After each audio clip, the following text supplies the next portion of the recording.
बेयोंसे दुनिया की सबसे बड़ी पॉप स्टार, करोड़ों जिसके फैंस हैं, जिसके गाने आपकी प्लेलिस्ट में बजते हैं, आप जिन रेस्टोरेंट्स में खाते हैं उन रेस्टोरेंट्स के अंदर उसका म्यूजिक चल रहा होता है। आपके बच्चों के पोस्टर्स में उनके मोबाइल के वॉलपेपर के ऊपर बेयोंसे मौजूद है और बेयोंसे के एक हफ्ते के अंदर 1 करोड़ फॉलोअर्स कम हो गए। हैरानगी की बात है, पूरी दुनिया जिसको आइडल मानती है, जिसको पूछती है, उसके एक हफ्ते में 1 करोड़ फॉलोअर्स कम हो गए। क्यों? कोई कंट्रोवर्सी आई है? नहीं। कोई स्कैंडल बना है? नहीं। कोई ऐसी वैसी वीडियोस की रिलीज हुई है? नहीं। क्या हुआ है? सिर्फ एक नाम है, वो एक नाम है जेफरी एप्स्टीन। अमेरिका के डिपार्टमेंट ऑफ जस्टिस ने, डीओजे ने कांग्रेस को 300 नामों की एक लिस्ट भेजी है और लिटरली जब आप वो नाम सुनते हैं आपके रोंगटे खड़े हो जाते हैं कि आप कौन सी हॉलीवुड की मूवीज देख रहे थे, किन एंटरटेनमेंट चैनल्स को फॉलो कर रहे थे, किन लोगों को अपना लीडर मान रहे थे। इनमें जो नाम है Beyonce, Jay Z, Bill Clinton. Can you imagine? Bill Clinton कब कंट्रोवर्सी से बाहर निकलते हैं? दीपक चोपड़ा, लाइक लिटरली दीपक चोपड़ा को आप में से बहुत से लोग जानते हैं। 60 लाख लोग दुनिया में इनकी किताबें पढ़ते हैं। And literally if I pick up my phone and if I just search Deepak Chopra books, आपको उनकी किताबों के नाम बताता हूं और आप हैरान हो जाएंगे। Super brain, quantum healing, healing की बात है, गॉड की बात है, यू आर यूनिवर्स, ये एक स्पिरिचुअलिज्म की बातें करते हैं, तसव्वुफ की बातें करते हैं, ये इन लिस्टों में शामिल है। George Clooney for that matter, can you imagine George Clooney? और ये जॉर्ज क्लूनी के अलावा मिक जैगर, 300 नाम हैं। और ये जो पलंदा है ना एप्स्टीन फाइल्स का, मैं लिटरली पढ़ रहा हूं, देख रहा हूं, डॉक्यूमेंट कर रहा हूं, फाइल्स बना रहा हूं। And this is not conspiracy at all. मुझे तो लगता है कि जितनी इस दुनिया ने कॉन्स्पिरेसीज दी हैं, एक एक करके सब की सब सच साबित हो रही हैं। इसलिए कोई डराने वाला हमेशा चाहिए होता है ताकि दुनिया सीधे रास्ते पर रहे। एप्स्टीन के हवाले से मैंने पहली वीडियो बनाई, मैंने एप्स्टीन का आपको बैकग्राउंड दिया। फिर मैंने आपको दूसरी वीडियो दी, उसमें मैंने आपको वर्ल्ड लीडर्स के और आइलैंड पे होता क्या था वो केसेस सुनाए। और आज की वीडियो में बात करेंगे सेलिब्रिटी लेयर की, कि एप्स्टीन के इस पूरे फियास्को के अंदर ये सेलिब्रिटी की लेयर अपना काम करती क्या थी। So without much ado, let's get started. कहानी क्या है, आइए समझते हैं।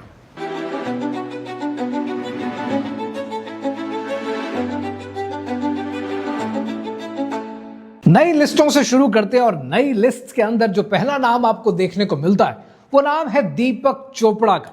दीपक चोपड़ा पाकिस्तानी ऑडियंस के अंदर बहुत मशहूर हैं एंड पर्टिकुलरली मशहूर हैं एज अ स्पिरिचुअल गुरु। और ये स्पिरिचुअल गुरु बातें क्या करते हैं? एनर्जी की, कॉन्शियसनेस की, योगा की, ध्यान की, ये बातें करते हैं। You are the universe. कितनी किताबें लिख चुके हैं जिनका मैंने भी जिक्र किया है। और उनमें से एक भाई साहब ने पिछले दिनों मुझे किताब लाकर दी and that by that time Epstein की लिस्ट सामने नहीं आई थी और डीओजे ने रिलीज नहीं किए थे। And I rejected that book and I gave it back to him, क्योंकि हर इंसान की हर बात पढ़ने वाली नहीं होती। And I will tell you one thing, बहुत दफा आपके साथ जिंदगी में ऐसा होगा कि बहुत से लोग आपको मिलेंगे जो बातें बड़ी अच्छी करते होंगे, लेकिन उनकी जबान उनके काम का साथ नहीं दे रही होती। और आप ऐसे में सोचते हैं कि मैं साबित नहीं कर सकता कि जो मुझे फीलिंग हो रही है, but I am ready not to trust you. And this has been my case with Deepak Chopra and I have never quoted Deepak Chopra ever.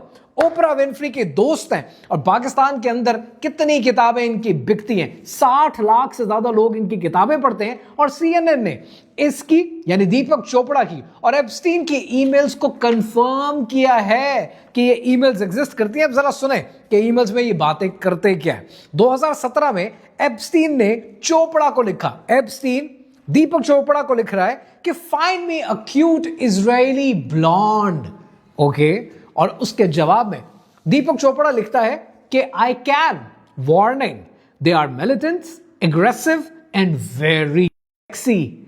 ये स्पिरिचुअल लीडर है, ध्यान, योगा, ये क्या बातें कर रहे हैं, ये स्पिरिचुअलिज्म की बातें करते हैं। यू आर द यूनिवर्स, और आप मैनिफेस्टेशन कर सकते हैं। I talk about manifestation in some other video कि वो शिर्क क्यों है। आगे बढ़ते हैं। CNN ने लिखा कि जब ये सब कुछ हुआ तो 2026 में दीपक चोपड़ा से पूछा गया कि भाई जरा इस माइक के ऊपर इंटरव्यू दें और बताएं कि आपने किया क्या है। तो दीपक चोपड़ा ने पता है क्या कहा? दीपक चोपड़ा ने कहा कि मैं तो फाइनेंशियल एडवाइस ले रहा था। क्या फाइनेंशियल एडवाइस ले रहे थे आप? इजरायली ब्लॉन्ड, ये फाइनेंशियल एडवाइस है? ये इजरायली ब्लॉन्ड से फाइनेंशियल एडवाइस लेनी है? और जितने लोग एप्स्टीन को आज तक जानते हैं, सब ने कंफर्म किया है कि कोई फाइनेंशियल एक्यूमेन उसके अंदर नहीं था, लेकिन ये फाइनेंशियल एडवाइस ले रहे थे। 2016 में एप्स्टीन के खिलाफ एक लड़की ने एक सिविल लॉ सूट फाइल कर दिया। जब वो सिविल लॉ सूट फाइल हुआ तब दीपक चोपड़ा ने एक ईमेल की एप्स्टीन को, और उसने पूछा कि did she drop the civil case against you? Epstein ने जवाब दिया यप, और फिर दीपक चोपड़ा ने कहा good, see you this Saturday 2:30 PM। Superb. यानी क्या आप फाइनेंशियल एडवाइस ले रहे हैं? एक लड़की ने एप्स्टीन पे केस किया, केस ड्रॉप हो गया और आप सैटरडे को पहुंच गए, अपना काम आपने जारी रखा। ये है कॉन्शियसनेस। आज दीन के नाम पर, मजहब के नाम पर कितने लोग ये फ्रॉड आपके साथ करते हैं, और आप अमना सदकना हर एक पर ईमान ले आते हैं। To err is human. ये जरूर जहन में रखें कि जिनको आप पेडिस्टल पे चढ़ा देते हैं ना, बांस पे चढ़ा देते हैं कि ये जबरदस्त इंसान है और ये कोई गलती नहीं कर सकता, ये कोई गुनाह नहीं कर सकता, ये मत सोचा करें। हर इंसान को परखा करें, उसको जाना करें और उससे उतनी ही एडवाइस दिया करें जितनी वो दे सकता है। ये स्पिरिचुअल हीलिंग करने वाले हीलर्स का हाल है। दीपक चोपड़ा इस पर पता क्या कहता है? वो कहता है कि मुझसे पुअर जजमेंट हो गई। भाई साहब, ये पुअर जजमेंट है? पुअर जजमेंट ये नहीं होती है। पुअर जजमेंट ये होती है कि मुझे मेल्ट चीज सैंडविच खाना था, मेरे जहन में ऐसा था, अरे गलत ऑर्डर हो गया। पुअर जजमेंट ये होती है कि आपने एक बोरिंग फिल्म 3 घंटे बैठकर देख ली। ये पुअर जजमेंट नहीं है।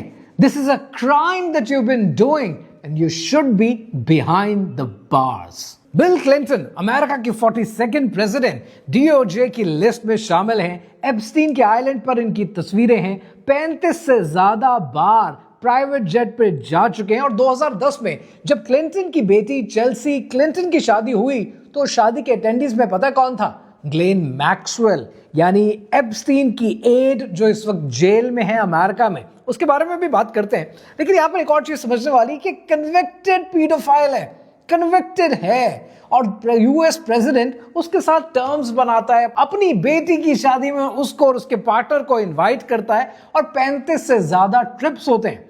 अब हुआ क्या? हुआ ये कि क्लिंटन्स को बुलाया गया, क्लिंटन्स को कहा गया कि आए और आकर अपनी सफाई दें, सुपीना किया गया इन्हें। तो उन्होंने आने से इनकार कर दिया कि जी अभी हम आने को तैयार नहीं है। फिर जब उनको ये कहा गया कि आपके ऊपर कंटेम्प्ट ऑफ कोर्ट के चार्जेस लगेंगे, तो क्लिंटन्स ने कहा कि ठीक, हिलरी क्लिंटन और बिल क्लिंटन की बात कर रहा हूं, कि ठीक है, हम म्यूचुअली एग्रीएबल डेट्स पर आएंगे। Mutually agreeable dates, can you imagine that? जरा एक मिनट के लिए सोचें, पाकिस्तान में कोई बहुत बड़ा केस होता है, आप उसमें इन्वॉल्व होते हैं, या कह लीजिए कि मैं उसमें इन्वॉल्व होता हूं। अब क्या होगा?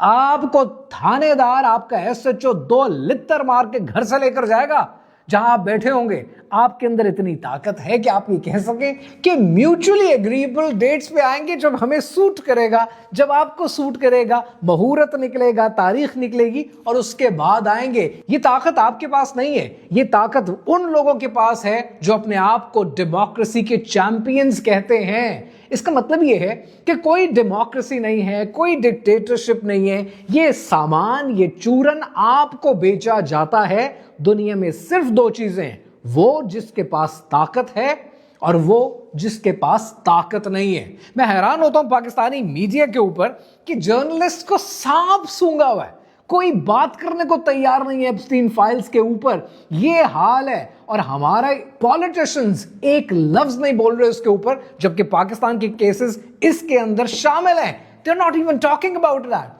कोई जर्नलिस्ट, कोई मीडिया अपनी कमर दिखाने को तैयार नहीं है, अपनी स्पाइन दिखाने को तैयार नहीं है। और उसकी वजह ये, मुझे ये लगता है कि पाकिस्तान के जर्नलिज्म से और पाकिस्तान के पॉलिटिशियन से स्पाइन और रीढ़ की हड्डी हमेशा के लिए खत्म हो चुकी है। एप्स्टीन फाइल्स में बहुत से लोगों के नाम है, इसमें क्लिंटन का नाम आ रहा है, इसमें इलॉन मस्क के ऊपर मैं ऑलरेडी बात कर चुका हूं, जो कहता था कि मैं तो कभी गया ही नहीं, मेरा तो कोई लेना देना नहीं है, और फिर पूछता है कि वाइल्डेस्ट पार्टी किस दिन होगी।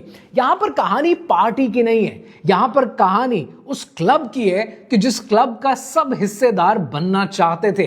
क्लब की आइडियोलॉजी से किसी का कोई लेना देना नहीं होता है। क्लब के अंदर इंपॉर्टेंट चीज ये होती है कि किन पावरफुल लोगों के साथ आप उठते बैठते हैं और कहां पर आकर आप अपने आप को एक ब्रांड बनाते हैं जिसको कोई नहीं गिरा सकता। ये कहानी इसलिए जरूरी है, एप्स्टीन की कहानी आपकी जिंदगियों से वाबस्ता है।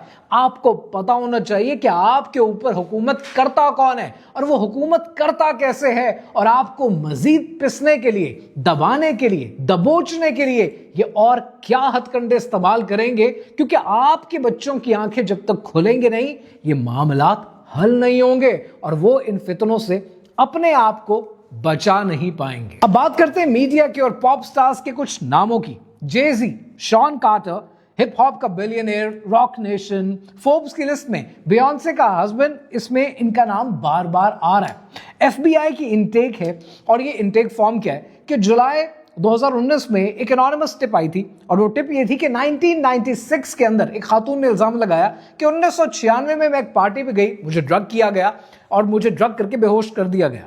जब मैं उठी तो मैं फ्लोरिडा में एप्स्टीन की प्रॉपर्टी पर थी और मेरे सामने दो लोग खड़े थे, एक जेजी और दूसरा हार्वी विंस्टन। हार्वी विंस्टन का नाम आप ऑलरेडी हॉलीवुड की कंट्रोवर्सीज में और ऑलरेडी सेक्स स्कैंडल में सुन चुके हैं। This was nothing new for you. ये ऑलरेडी दोनों वहां पर मौजूद थे। ये वेरीफाइड नहीं है, ये एक एनोनिमस टिप है और ये एक एलिगेशन है जिसको अभी तक साबित नहीं किया गया। पॉइंट ये है कि जब आप एप्स्टीन फाइल्स जैसी चीजों पर बात कर रहे होते हैं तो बड़े एहतियात से बात करनी पड़ती है, क्योंकि सच लोगों तक पहुंचना चाहिए और जो चीज वेरीफाइड हो वही पहुंचनी चाहिए। इसलिए मैं क्लियर कर रहा हूं कि ये एनोनिमस टिप है। लेकिन यहां पर इंपॉर्टेंट ये है कि बियॉन्से का नाम DOJ के ऑफिशियल 300 नामों की लिस्ट के अंदर शामिल है और उसके हस्बैंड का नाम, जेजी का नाम 86 बार आया है। और इंपॉर्टेंट बात यह है कि बियॉन्से ने इंस्टाग्राम पे अपना कमेंट सेक्शन बंद कर दिया है, कोई कमेंट नहीं कर सकता। बात यह है कि अगर आपने कुछ किया है तो आप बताएं, अगर आपने कुछ नहीं किया तो आप खामोश क्यों हैं? आपने कमेंट सेक्शन भी बंद कर दिया है, क्लैरिफिकेशन नहीं आ रही। 1 मिनट के लिए इमेजिन करें, मैं आपके ऊपर कोई गलत इल्जाम लगा दूं तो आप तो चीख पड़ेंगे ना, आप बोलेंगे कि ये गलत है, ऐसा कुछ नहीं हुआ। लेकिन ये क्या कर रहे हैं? ये खामोश हैं, ये कमेंट सेक्शन बंद कर रहे हैं, 1 करोड़ फॉलोअर गिर रहा है, ये बोल नहीं रहे। So that means you were accomplice to all of this. And at the same time एक और भी है जो खामोश है, और वो है ओपरा विनफ्री, जिनके प्रोग्राम्स को देखकर लोगों की और खास तौर पर खवातीन की सुबह हुआ करती थी। वो प्रोग्राम जिसके साथ औरतें हुक्ड होती थी। ओपरा विनफ्री ने औरतों को जीना सिखाया है। वो ओपरा विनफ्री खामोश, गायब, मंजर आम पर नहीं है, कोई बात नहीं कर रही, क्योंकि हर एक का नाम कहीं ना कहीं है और हर कोई कहीं ना कहीं कॉम्प्रोमाइज्ड है। Another name that you'll get to hear, Ellen DeGeneres, जो कॉमेडी शो होस्ट करती थी और ये कहकर अमेरिका छोड़कर चली गई कि ट्रंप एडमिनिस्ट्रेशन में अमेरिका में नहीं रहूंगी। क्या आप ट्रंप एडमिनिस्ट्रेशन की वजह से छोड़कर गई, या आपको पहले टिप मिल गई थी कि यहां पर अब इसके बाद एप्स्टीन की फाइल्स खुलेंगी, आपका नाम भी आएगा, पकड़ धकड़ होगी, इसलिए फौरन अंडरग्राउंड हो जाओ। ये है वो दुनिया जिसमें आपके बच्चों ने आंखें खोलनी है। अब आते हैं असली बात की तरफ, और असली बात यह है कि DOJ ने 35 लाख पेजेस रिलीज किए, 2000 वीडियोस हैं, 1,80,000 इमेजेस हैं और 300 लोगों के नाम मंजर आम पर आ चुके हैं। लेकिन इस सब के अंदर जो एप्स्टीन की पार्टनर है, ग्लेन मैक्सवेल, वो अमेरिका की जेल में ऑलरेडी मौजूद है और जब उससे पूछा जाता है तो वो फिफ्थ अमेंडमेंट यूज करती है। फिफ्थ अमेंडमेंट का मतलब क्या होता है, just in case you don't know, fifth amendment का मतलब यह है कि अगर मैंने जवाब दिया तो मुझे डर है कि इस सवाल के जवाब में मैं मजीद फंस सकती हूं, लिहाजा मैं फिफ्थ अमेंडमेंट लूंगी, मैं जवाब नहीं दूंगी। लिहाजा वो जवाब तो नहीं दे रही। अमेरिका के डेप्यूटी अटॉर्नी जनरल ने कहा है कि कोई नए चार्जेस नहीं लगेंगे, किसी की पकड़ धकड़ नहीं कर रहे, यानी सब उनकी तरफ से आजाद है। 300 नाम है, 35 लाख पेजेस हैं और thousands and thousands of email हैं, लेकिन कन्विक्शन अरेस्ट जीरो होने वाली है। लेकिन यहां पर एक इंपॉर्टेंट बात है, आपको पता है कि ग्लेन मैक्सवेल ने रिसेंटली क्या किया है? उसने क्लेमेंसी का दावा किया है। क्लेमेंसी का मतलब क्या होता है? आमतौर पर जिसको आप पाकिस्तान में, इंडिया में, बांग्लादेश में सुल्तानी गवाह या वादा माफ गवाह कहते हैं, उसने क्लेमेंसी का दावा किया है कि अगर आप मुझे गारंटी दें कि मुझे कुछ नहीं किया जाएगा, मर्सी की जाएगी, रहम किया जाएगा, तो मैं सब कुछ बताने को तैयार हूं। लेकिन मजे की बात पता है क्या है? मजे की बात यह है कि उसके क्लेमेंसी को कोई एक्सेप्ट करने को तैयार नहीं है। वजह यह है कि सब लोगों के नाम हैं। अगर ये सच बोल देगी तो क्या होगा? सच बोलेगी तो वो लोग जिन्होंने अरेस्ट करना है, चाहे वो डेमोक्रेट्स हैं या रिपब्लिकन्स हैं, चाहे वो जजेस हैं या प्रोसिक्यूटर्स हैं, चाहे वो मीडिया के ओनर्स हैं या मीडिया की सेलिब्रिटीज हैं, सब पकड़े जाएंगे, सब फड़े जाएंगे। लिहाजा उससे बचने के लिए कोई उसको ये देने को तैयार नहीं है। That's why you need to wake up. आपकी आंखें खुलनी जरूरी हैं। आपको इस बात पर हैरानगी नहीं होती है कि एक छोटा सा वाकया दुनिया के किसी इलाके में हो जाए तो आवाम सड़कों पर निकल आती है। एप्स्टीन फाइल्स का इतना बड़ा जखीरा निकला है, लोग सड़कों पर क्यों नहीं आ रहे? क्योंकि जो लोग प्रोटेस्ट को फंड किया करते थे उन्हीं के तो नाम शामिल हैं। वो मीडिया पर्सनालिटीज और मीडिया ओनर्स जो पूरी दुनिया में आपको कंट्रोल करते हैं, उन्हीं के तो नाम हैं। इसीलिए तो मीडिया खामोश है। और पाकिस्तान भी कोई बईद नहीं है। अब पाकिस्तान का केस समझते हैं, और पाकिस्तान का केस समझने के लिए आपको थोड़ा सा डीपी वर्ल्ड को समझना पड़ेगा। आखिर में एक बात जो थोड़े दुखी दिल के साथ मैं आप तक पहुंचाना चाहता हूं। मैंने वैक्सीन पे बात की, बड़ी दुनिया ने मजाक उड़ाया, दुनिया ने बहुत कुछ कहा, मैंने अपना काम जारी रखा और फिर इवेंचुअली हुआ क्या? एक एक बात सच्ची साबित हो गई। फिर मैंने बिल गेट्स के ऊपर बात की, तब भी दुनिया ने कहा कि आप बिलियनियर्स के पीछे पड़े रहते हैं, कॉन्स्पिरेसी थ्योरिस्ट हैं। मैंने तब भी कहा कि I am not into conspiracies at all. जो दुनिया में डेटा पॉइंट्स की बेसिस पर डिसेप्शंस हैं वो खोल खोल कर आपको बताता हूं। एंड इवेंचुअली क्या हुआ? आज मैं नहीं, आज पूरी दुनिया बात कर रही है। आपको मैं कहना यह चाहता हूं कि जब कोई बात मैं कहूं और इत्तेफाक से वो सच्ची साबित हो जाए तो खुदा की कसम कोई खुशी नहीं होती है, अफसोस ज्यादा होता है। अफसोस होता है कि ये रियलिटी नहीं बननी चाहिए थी, पर ये रियलिटी बन गई। गोइंग फॉरवर्ड एप्स्टीन के इस सारे मामले के हवाले से मैं मजीद बात भी करूंगा, इंशाल्लाह मजीद वीडियोस भी बनाऊंगा, और बहुत सी वीडियोस कंपनीज के भी खिलाफ होंगी, लोगों के भी खिलाफ होंगी। Going forward I will keep on doing that. And let me tell you one thing, deceptions के ऊपर बात करने से कोई मजा नहीं आता है, कोई शौक नहीं होता है। ये मकसद ये होता है कि जो हमारे बच्चों को बातें नहीं पता वो उनको पता चल जाए, क्योंकि जिस तरीके से दुनिया चल रही है इस तरह की बातें करने वाले को अप्रिशिएट नहीं किया जाता। लेकिन ये बातें करनी जरूरी है, ये बातें आप तक और आपकी नस्लों तक पहुंचनी जरूरी है। So I will keep on working the way I am working. मैं अपना काम जारी रखूंगा, बाकी मैं अपना फर्ज पूरा कर दूंगा। मेरी दादी एक बड़ी अच्छी बात कहा करती थी, और वही बात जो वो उठते बैठते नमाज की तलकीन करते हुए आगे पीछे आते जाते कहती थी कि भाई नमाज पढ़ लो, ये कर लो, वो कर लो। और हम करें या ना करें वो अलग बात थी, मैं करूं या ना करूं अलग बात थी। वो एक जुमला बड़ा अच्छा कहती थी, वो कहती थी कि मानो ना मानो तुम्हारी मर्जी, हमने तुम्हें बता दिया। उन्होंने अपना फर्ज पूरा कर दिया। और यही बात मैं आज आपको कह रहा हूं कि आइंदा भी एप्स्टीन के हवाले से बातें करता रहूंगा, डिसेप्शंस खोल खोल के बताता रहूंगा, चाहे वो किसी इंसान के खिलाफ हैं, कंपनीज के खिलाफ हैं या कंट्रीज के खिलाफ हैं। मैं अपना फर्ज पूरा करता रहूंगा। मानो ना मानो तुम्हारी मर्जी, मैंने तुम्हें बता दिया। एप्स्टीन की दास्तान खत्म नहीं हुई और ये कहानी अभी जारी है।